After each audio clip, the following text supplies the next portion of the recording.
Lorea da gure sukaldari haizearen aizpa, eta orain oragoaz. Orain, jatetxez aparte landa hotela ere badugu.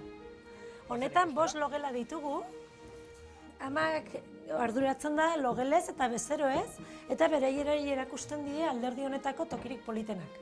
Gure etxera datozenean bezeroak goxotasun bat aurkitzea nahi dugu. Beraz, aigera pertsonalizatzen gelak. Adibidez, hau, Virginia Woolfen gela. Amari literatura eta asko gustatzen zaio, eta orduan hori, gela bakoitzak saiatzen gara hori. zerbait berezia izaten, Gure bezeroak, ongi lo egin ondoren, onera etortzen dirego saltzera. Bai saiatzen garela, hemengo produktuak, hori, etxean egindakoak ta izatera, Zuk egite dituzu xaboi hauek? bai, produktu naturalekin, alderdi honetan bizita produktu naturalak erabili berdire.